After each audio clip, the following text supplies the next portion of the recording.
Ethan Carter sat on the worn-out couch in his secluded cabin, staring at the flickering light of the old radio he'd repaired out of sheer boredom.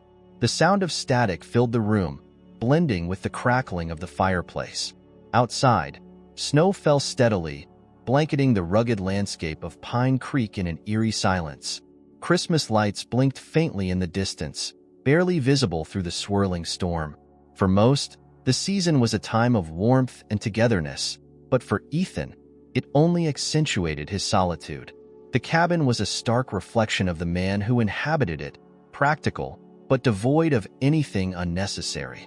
On the wall hung a single photo: Ethan, his ex-wife, and their daughter, Sophie, smiling on a sunny day long gone. Below the photo lay Max, a retired German shepherd trained for search and rescue, resting his head on his paws. Max was more than a pet. He was Ethan's last tether to a world he had long since abandoned. Years ago, Ethan had been the pride of Pine Creek, a paramedic with an unshakable drive to save lives. But one critical mistake on a rescue mission had shattered his confidence and his life. He had miscalculated, and a patient had died under his care. The fallout had been swift and brutal. Whispers in the town, a marriage that crumbled, and a grief that consumed him when Sophie died in an unrelated accident soon after. Ethan fled the town's judgment and his own guilt, retreating into the woods with Max as his sole companion. Now, as a vicious snowstorm tightened its grip on the region, Ethan was determined to stay disconnected. The world beyond his cabin no longer concerned him, or so he told himself. Max, however, seemed to sense that isolation wasn't the answer. The dog watched Ethan with an intelligence that often felt unnerving, his ears perking up at the faintest sound. It was late evening when the first crackle came through the radio. Ethan, startled by the interruption, leaned forward. The static gave way to a faint, trembling voice. "Lost? Anyone out there? Help us?" He froze. The voice belonged to a woman, and it sounded distant, almost swallowed by the storm. Ethan's grip tightened on the radio knob as memories surged unbidden. The weight of the mistake that had cost him everything pressed heavily on his chest. He wanted to turn the radio off, to pretend he hadn't heard anything. Max, sensing the shift in Ethan's demeanor, sat up, his eyes alert and locked onto his owner. The dog let out a low whine, nudging Ethan's arm with his nose. "No, Max," Ethan said gruffly. "It's not our problem anymore." Max didn't relent. He barked, a short, sharp sound that cut through Ethan's resolve. The German shepherd moved toward the door, pawing at it with an urgency Ethan hadn't seen in years. The radio crackled again. "A child, please, if anyone can hear." Ethan shut his eyes. He couldn't let himself get involved. The risk was too great. But Max barked again, louder this time, his body language insistent. The dog's loyalty and determination were palpable, and Ethan felt a pang of something he hadn't allowed himself to feel in years. Responsibility. "Damn it, Max," Ethan muttered, grabbing his coat and the emergency pack he kept by the door. He slipped on his boots, their worn soles a testament to his years of wandering the woods. Max's tail wagged slightly, but his focus remained laser-sharp. Together, they stepped out into the storm, the cold biting at their faces as the wind howled around them. The snow was relentless, erasing familiar landmarks and transforming the forest into a maze of white. Max took the lead, his instincts guiding them through the treacherous terrain. Ethan followed, the weight of his pack and his memories slowing him down. He couldn't shake the feeling that he was walking straight into another failure. The storm worsened as they climbed higher into the mountains. Ethan's breath came in visible puffs, and his fingers, despite his gloves, began to numb. He glanced at Max, who moved with unyielding purpose. The dog had been trained for situations like this, and his training hadn't dulled with time. After what felt like hours, Max stopped abruptly. He sniffed the air, his ears twitching. Then he barked and bounded forward, disappearing into a dense thicket of trees. Ethan hesitated, his heart pounding. "Max," he called out, but the dog was already gone. Swearing under his breath, Ethan pushed through the snow, following the faint sound of Max's barks. When he finally caught up, he saw what had drawn Max's attention. a faint light flickering through the trees. It was coming from a small, snow-covered cabin that looked on the verge of collapse. Ethan's heart sank. He could already see the danger. Inside the cabin, a woman cradled a small boy in her arms, both of them shivering violently. The roof creaked ominously under the weight of the snow, and frost coated the windows. Ethan didn't need to step inside to know they were in grave danger. Max barked again, urging him forward. Ethan tightened his grip on the emergency pack and took a deep breath. The past loomed like a shadow over his every step, but Max's presence was a steadying force. This time, he wouldn't fail. The cabin's door groaned as Ethan pushed it open, the frozen hinges resisting the intrusion. A rush of icy wind followed him inside, carrying snowflakes that sparkled briefly before dissolving into the damp air. Max entered first, his sharp eyes sweeping the small space for threats. The interior was as desperate as it appeared from the outside. Sparse furniture covered in frost, a small wood stove cold and lifeless, and the faint scent of decay mingling with the chill. In the corner, the woman huddled with the boy, her arms wrapped protectively around him. She was young, probably in her late 20s, with windswept hair clinging to her pale face. Her eyes darted toward Ethan, wide with a mixture of hope and desperation. "Who are you?" she asked, her voice hoarse from the cold and perhaps from crying. "Ethan Carter," he replied, shrugging off his pack. "I heard your signal." Her shoulders sagged slightly in relief, but her grip on the boy remained firm. "I'm Madison," she said, her breath visible in the frigid air. "This is Noah, my nephew. We've been stuck here for hours. I didn't think anyone would come." Ethan glanced at the child. Noah's small frame was wrapped in a tattered blanket, his face ghostly pale, and his lips tinged blue. He wasn't crying, but his wide, hollow eyes betrayed his fear. Ethan knelt beside them, pulling a thermal blanket from his pack and wrapping it tightly around the boy. "You're lucky we found you," he said, his voice steady but low. "How did you end up here?" Madison hesitated, her hands trembling as she adjusted the blanket around Noah. "We were trying to make it to my parents' place. They live down in Copper Valley, but the snow started falling faster than I expected. The car got stuck, and I thought we could walk the rest of the way." She lowered her gaze, guilt flashing across her face. "It was stupid. I didn't want Noah to miss Christmas with his grandparents." Ethan didn't respond immediately. He had seen similar situations before, people making split-second decisions under pressure, often with tragic consequences. He glanced at the ceiling. The wooden beams above groaned audibly under the weight of accumulating snow. "This place isn't safe," he said firmly. "The roof could collapse at any moment. We need to move." Madison looked at him in disbelief. "Move? In this storm? Are you crazy?" Ethan didn't answer. Instead, he turned to Max, who was sniffing near the door, his body tense and alert. Ethan trusted the dog's instincts more than most humans. Max wouldn't let them down. "Max will lead us," Ethan said, his voice resolute. "He's trained for this." Madison's gaze shifted to Max, and something in her expression softened. "He's a rescue dog?" Ethan said curtly, pulling a second thermal blanket from his pack and handing it to her. "Now he's just stubborn." Madison managed a weak smile, though her eyes remained skeptical. "And you? What's your story?" "Later," Ethan said sharply. He slung his pack over one shoulder and reached for Noah. "We don't have time for this. Can you walk?" Noah didn't answer, but Madison shook her head. "He's too cold." Ethan nodded. Without another word, he scooped the boy into his arms, the child's weight lighter than he expected. "Stay close to Max," he instructed Madison. "He'll keep us on the right path." Reluctantly, she stood, clutching the blanket tightly around herself. Max barked once, his tone commanding, before stepping back into the storm.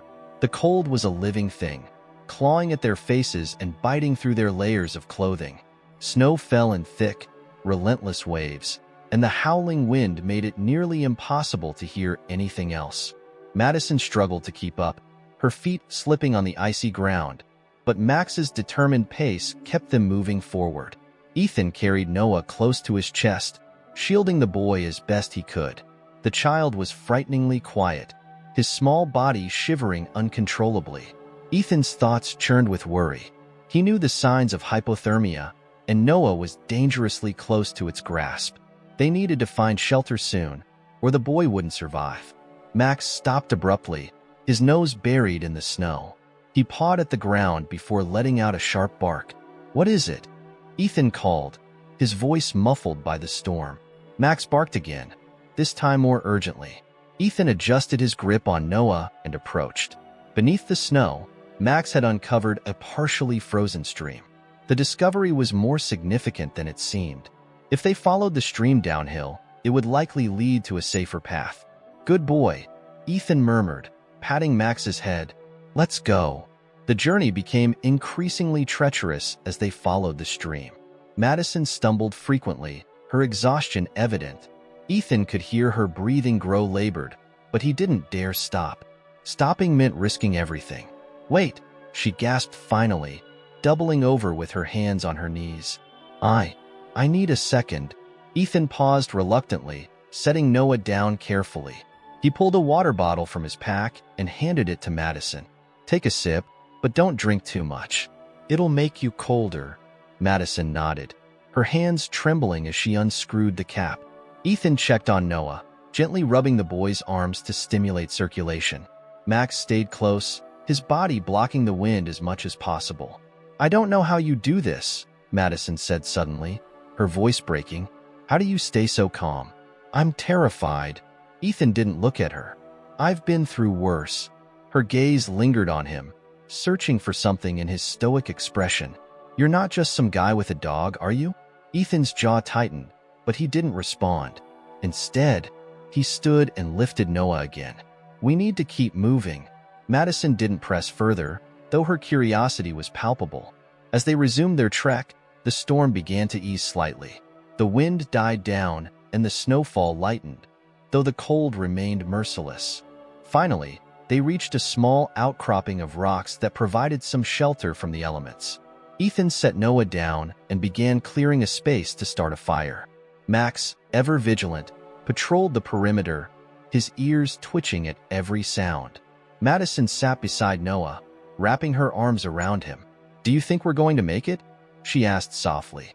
Ethan glanced at her, his expression unreadable. "I wouldn't have come if I thought otherwise." His words carried a weight that Madison didn't fully understand, but they gave her a glimmer of hope. As the fire crackled to life, casting flickering shadows on the snow, Ethan's mind drifted back to the mission that had destroyed him. This time, he told himself he wouldn't fail. Max trotted over, sitting beside Ethan and pressing against his leg. The dog's warmth was a small comfort in the freezing night. Ethan scratched behind Max's ears, a rare flicker of gratitude crossing his face. The fire burned steadily, and for the first time since the storm began, the group felt a sliver of safety. But as Ethan stared into the flames, he couldn't shake the feeling that their ordeal was far from over. The fire's warmth was fleeting, a fragile buffer against the punishing cold. Ethan sat with his back to the rock outcropping, his eyes fixed on the dancing flames while his mind worked furiously. They were safe for the moment, but that safety wouldn't last. The storm had eased slightly, but the night would be long, and they were still miles from Pine Creek. Max lay curled at Ethan's side, his ears perked and his sharp eyes scanning the shadows. Madison was huddled with Noah, trying to shield him from the cold as the boy drifted in and out of a fitful sleep. Her own exhaustion was evident, her face pale and her movements sluggish. Ethan's gaze flicked toward her. "We'll need to move again soon. The fire won't keep us warm forever." Madison looked up, her eyes rimmed red from cold and fatigue. "I don't know how much more I can take," she admitted. "I'm not strong like you." Ethan leaned forward, his voice quiet but firm. "You're here, aren't you? You kept him alive in that cabin. That's strength." She blinked, surprised by the rare encouragement. Before she could respond, Max let out a low growl. Ethan immediately tensed, scanning their surroundings. The firelight barely reached the encroaching darkness beyond the rock outcropping. "What is it, Max?" Ethan whispered, his hand instinctively moving to the knife at his belt. The dog stood, his body rigid and his ears angled toward the trees. A moment later, the sound reached them. A faint crunch of snow, rhythmic and deliberate. Something, or someone, was moving through the forest. Madison clutched Noah tighter, her breath quickening. "What is that?" Ethan rose slowly, holding a hand out to calm her. "Stay quiet." He gestured for Max to follow and moved toward the edge of the firelight. The sounds grew louder, accompanied by a low, guttural noise that sent a chill down Ethan's spine. A shadow moved between the trees, too large to be human. The creature emerged into view, its silver fur shimmering faintly in the firelight.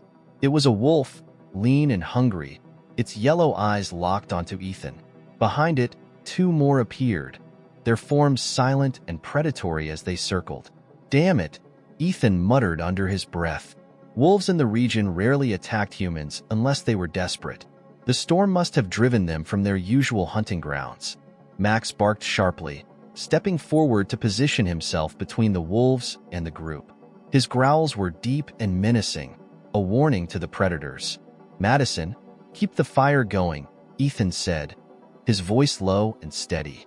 "Wolves hate fire." She nodded, her hands trembling as she fed more branches into the flames. The fire flared, casting long shadows across the clearing. The lead wolf took a tentative step forward, its lips curling back to reveal sharp teeth. Ethan tightened his grip on the knife, his pulse pounding in his ears. Max barked again, lunging slightly to show he wouldn't back down. For a tense moment, it was a standoff. The wolves were calculating, their movements slow and deliberate. Then, without warning, the lead wolf lunged. Ethan reacted instinctively, stepping forward with the knife raised. But Max was faster. The dog met the wolf mid-lunge, his powerful jaws clamping onto the predator's neck. The two animals tumbled into the snow, a flurry of fur and snarls. The other wolves hesitated, startled by the sudden violence. Ethan took the opportunity to grab a burning branch from the fire and brandish it toward them. The flames crackled and hissed, and the wolves retreated slightly, their growls turning to whines of uncertainty. Max pinned the lead wolf, his growls vibrating through the cold air. The defeated predator whimpered, and after a moment, Max released it. The wolf scrambled back, retreating into the darkness with its pack following close behind. Ethan exhaled slowly, his hands trembling slightly as he dropped the branch back into the fire. Max trotted back to him, his chest heaving but his posture triumphant. "Good boy," Ethan said, crouching to check the dog for injuries. Max seemed unharmed, though his fur was ruffled from the fight. Ethan scratched behind his ears, a rare smile breaking through his usual stoic expression. Madison's voice broke the silence. "I've never seen anything like that." Ethan straightened, his expression hardening again. "We need to keep moving. They'll be back if they think we're easy prey." Madison nodded, though her face was pale. She helped Ethan gather their belongings and prepare Noah for the journey ahead. The boy was still shivering, his eyes barely open, but he clung to Madison as she whispered reassurances. The trek resumed, the forest eerily quiet in the aftermath of the confrontation. Max led the way, his pace unrelenting despite the exhaustion beginning to show in his movements. Ethan carried Noah, the boy's small weight growing heavier with each step, but he refused to stop. Madison stumbled behind them, her breath coming in ragged gasps. "How much farther?" she asked, her voice barely audible. Ethan didn't answer immediately. The truth was, he wasn't sure. The snowfall had obscured the landmarks he usually relied on, and the stream they'd been following had disappeared under layers of ice and snow. He could only hope that Max's instincts were leading them in the right direction. As dawn approached, a faint light broke through the trees, casting long shadows across the snow. They reached a clearing where a weathered signpost stood partially buried. Ethan brushed the snow away to reveal the words etched into the wood. "Pine Creek, 2 miles. "We're close," Ethan said, his voice steadier than he felt. Madison's knees buckled in relief, but she caught herself before falling. "Thank God," she whispered.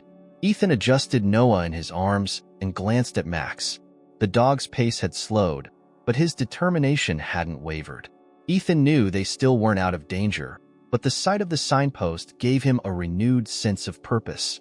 As they entered the final stretch, Madison spoke softly, her voice hesitant. "Ethan, I need to tell you something." He glanced at her, his brow furrowed. "What is it?" She hesitated, her eyes darting to Noah before returning to Ethan. "My grandmother. She talked about you." Ethan's steps faltered. "Your grandmother?" "She said you tried to save her," Madison said, her voice thick with emotion. "She told me you were a good man, even when others blamed you for what happened." Ethan's jaw tightened. The memory of that day, the day everything fell apart, surged to the surface. He had failed her grandmother, and the weight of that failure had haunted him ever since. "She was wrong," he said quietly, his gaze fixed on the path ahead. Madison shook her head. "No, she wasn't. She said you gave her hope when she needed it most. That's why I trusted you when you showed up tonight." Ethan didn't respond, but her words lingered in his mind as they continued toward Pine Creek. For the first time in years, he felt a flicker of something he hadn't allowed himself to feel: the possibility of redemption. The final stretch to Pine Creek felt endless. The weight of Noah in Ethan's arms grew heavier with each step, and Madison's breaths came in shallow gasps as she struggled to keep up. The faint light of dawn offered little warmth, but it signaled hope. Somewhere beyond the trees lay safety, and with it, a chance to save Noah's life. Max pressed forward with unyielding determination, his every movement filled with purpose.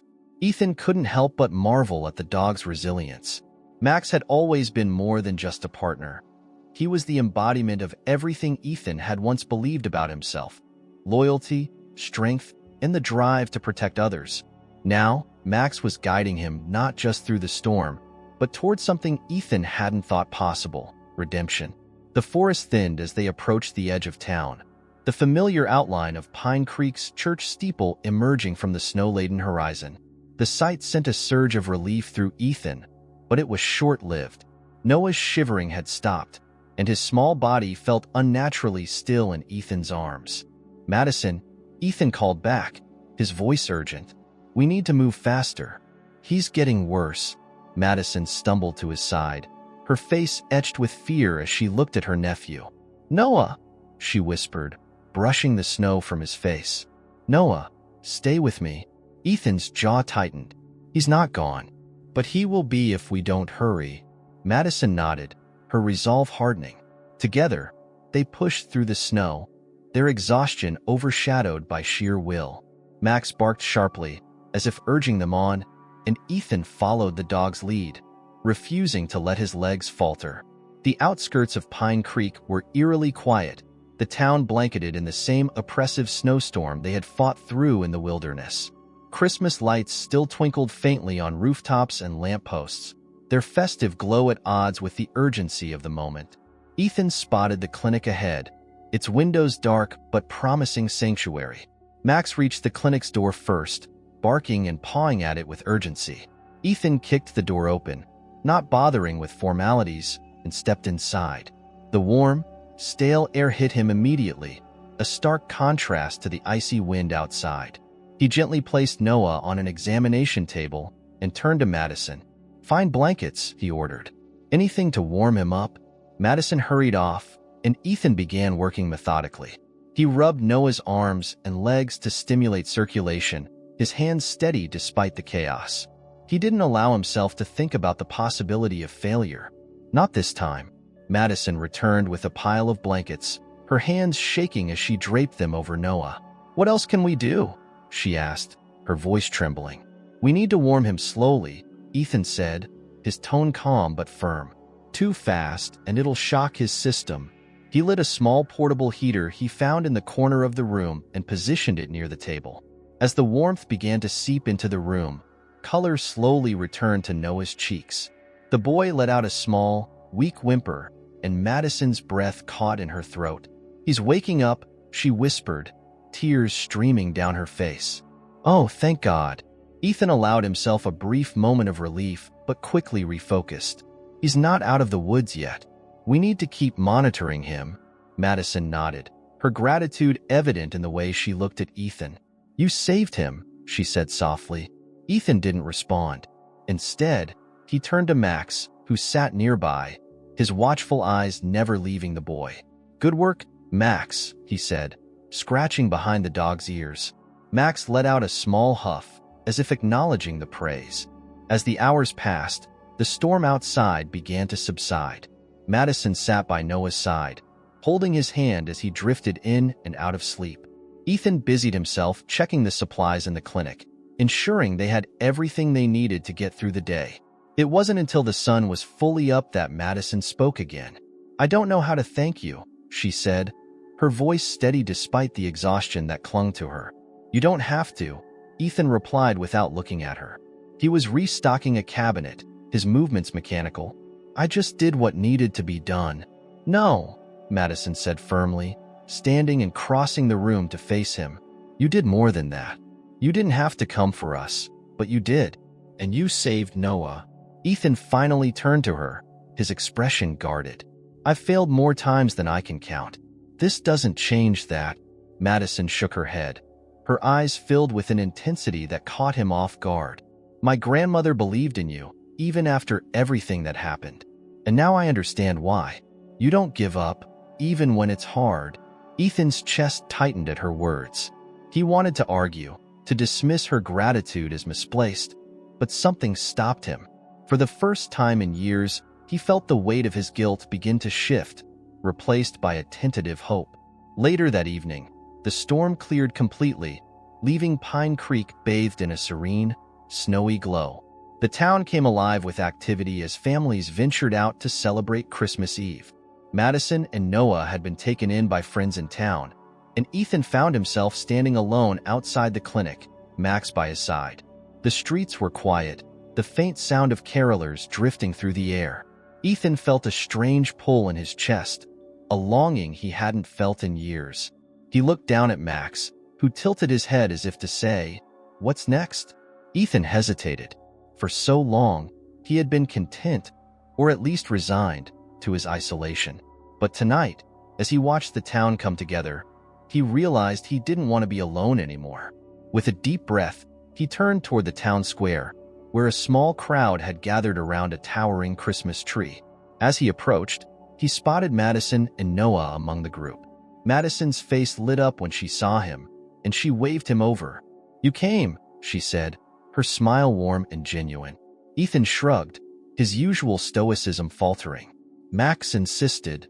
Madison laughed softly, and for a moment, the weight of the past seemed to lift. Noah, still wrapped in blankets, reached out to pet Max, who wagged his tail in response. Ethan stood silently for a moment, taking in the scene, the warmth of the firelight, the sound of laughter, the presence of people. It was a stark contrast to the cold isolation he had clung to for so long.